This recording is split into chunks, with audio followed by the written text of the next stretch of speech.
You've probably seen Larne on a map, a port, a ferry terminal, the gateway to the stunning Antrim Coast. It's a town of deep historical importance, but often it's just a place we pass through. That, I think, is a mistake. Larne is not just a gateway, it's a monument to the ambitions of four individuals, four men whose visions, across a century of change, built, boomed and broke this town.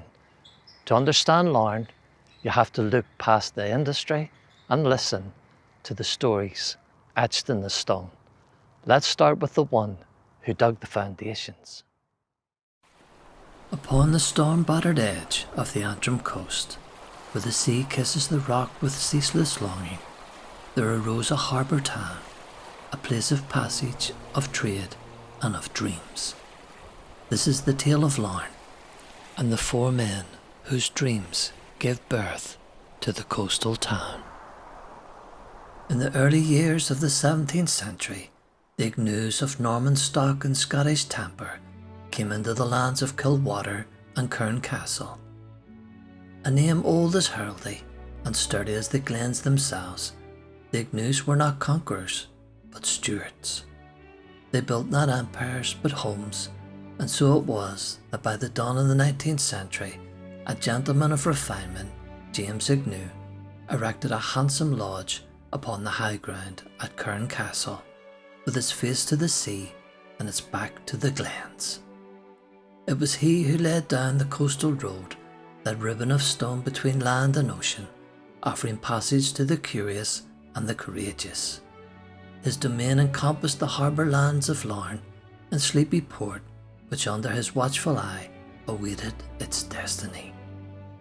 Yet time over the great leveller brought hardship to the Ignews, noble though they were, found their coffers lightened, and it came to pass in 1860s that the lands of the Castle and the port itself were sold, and so ended one chapter as another began.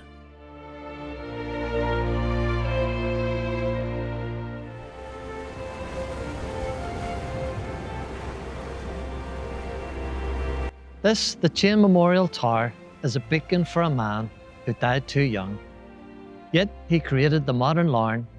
James Chaine was a visionary. In the 1860s, when this was still a minor, struggling harbour, he poured his own wealth into transforming it. He bought this land, dredged the lock, and dared to link Larne directly to Scotland with the fastest mail steamers of the day. He didn't just build a port, he built a lifeline. He made Larne the crucial connection point between two islands. It's why this landmark is not a statue of the man, but a lighthouse. It represents the enduring truth of his work. Without his foresight, we would not have had the gateway to the glens that exist today, and it all started here with the ships.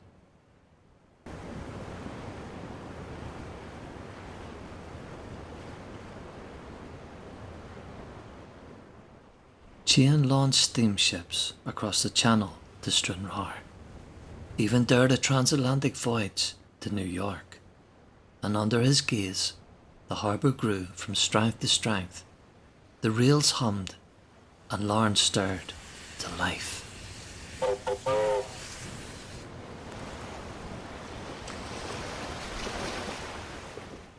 In 1885, death laid its hand upon James Chaine, and Larne, grieving, raised a tower in his name, for he had guided them not just to port, but to promise.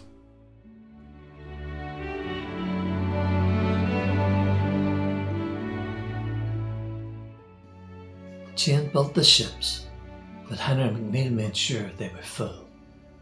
In the late 19th century, Larne became the very first tourist town in all of Ireland, and this man was the reason why. McNeill looked at the rugged coastline that begins here and saw pure gold. He was the father of modern package holiday. He didn't just sell a ticket, he sold the entire experience. The hotel room, the meals, and the tour up the coast in his famous jaunting cars.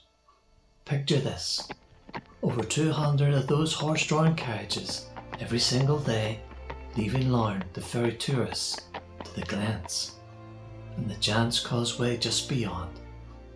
McNeill took Larne to its zenith, a glamorous resort humming with visitors. But sadly, those booms rarely last forever.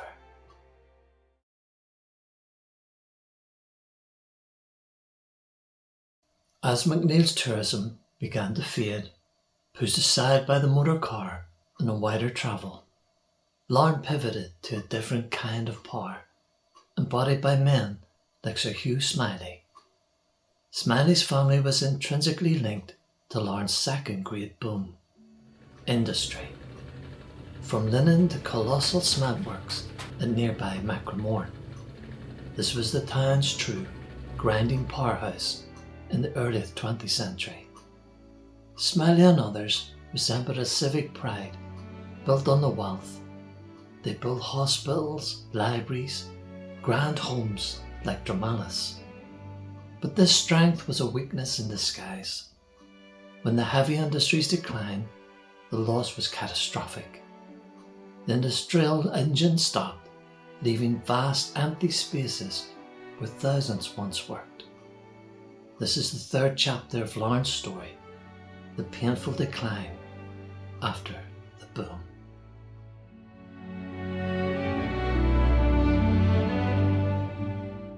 So when you see this town on a map, remember the three men. Remember Chaine and the harbour. Remember McNeill and the tourists. And remember Smiley and the industry. Their physical legacies remain. The granite of the tower, the line of the old hotels, the vast, silent quarry landscapes. They teach us that places are never static, that are constantly being rebuilt, declined and reinvented. Larne today is not the boomtown of the past, but is the enduring, adapting, and still the mighty historic and beautiful gateway. Its past is the stone, and its future is in the journey.